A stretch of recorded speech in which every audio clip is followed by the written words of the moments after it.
आपको लाइक्स दे रहे हैं पर वो सच्चा नहीं है, सच नहीं है कि वो सच में आपको लाइक कर रहे हैं। सच्चाई वो है जो आप लोग से बात करेंगे, सामने आंखों में आंखें डाल के बात करेंगे, कहीं घूमते हुए पार्क में या खाना खाते हुए अपनों से, अपनी फैमिली मेंबर से बात करेंगे, तो वो चीज़ हमें करनी चाहिए। जितनी ज़्यादा आप इंटरेक्शन करेंगे उतना ही आप रियल वर्ल्ड में जिएंगे। आजकल के लोग वर्चुअल वर्ल्ड में ज़्यादा जीने लगे हैं, तो वो चीज़ ठीक नहीं है। लिमिटेड टाइम ठीक है, मैं ये नहीं कहती आज की बढ़ती टेक्नोलॉजी है, हमें करना चाहिए, हमें पता होना चाहिए, पर हमें इतना नहीं उसमें इन्वॉल्व होना चाहिए कि आप एक्चुअल अपनी दुनिया भूल जाए।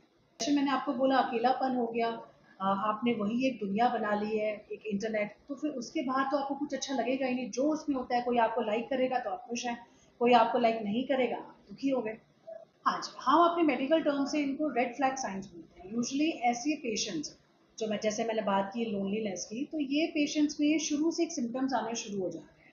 देखिए हमारी मेडिकल फील्ड में एक बहुत इंपॉर्टेंट चीज़ है कि अ, हम पहले अगर डायग्नोस कर ले पेशेंट का, जितनी जल्दी डायग्नोसिस होता है उतनी अच्छे से उसका ट्रीटमेंट हो पाता है।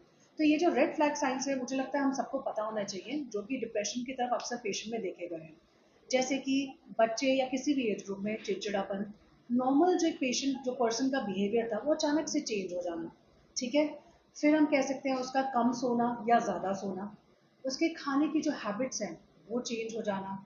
नॉर्मल जो एक पर्सन को पहले एक अच्छी लगती थी चीज़ें, जैसे हम हॉबीज़ कहते हैं, तो वो चीज़ें उसको कुछ टाइम बाद अच्छा ना लगना, उनसे उनका मन उचाट हो जाना, अकेला रहना, किसी से बात ना करने का दिल करना, तो ये सारे हमारी हम कहते हैं रेड फ्लैग साइंस। तो इन चीज़ का हमें ध्यान रखना है कि रिसेंटली आपके कोई दोस्त हैं, आपके कोई फ्रेंड्स हैं, आपके आस पड़ोस में या जो भी हैं आपके लव्ड वंस, यदि आपको लगता है ये रेड फ्लैग साइंस आपको दिख रहे हैं, तो डेफिनेटली आपने उनको सुझाव देना है कि वो अपना एक बार डॉक्टर से, ठीक है, ज़रूर अपना टेस्ट कराएं। देखिए जो जिन चीज़ों की मैं बात कर रही हूँ, डिप्रेशन की या सुसाइडल टेंडेंसी की, इसमें सबसे ज़्यादा फ़ायदेमंद होता है कि हम काउंसलिंग करें पेशेंट की। देखिए हमारे पास दोनों तरह के ट्रीटमेंट्स होते हैं, फार्माकोलॉजिकल मतलब जो दवाइयों का ट्रीटमेंट होता है, और नॉन फार्माकोलॉजिकल जो हम काउंसलिंग से या दवाइयों के अलावा ट्रीटमेंट देते हैं।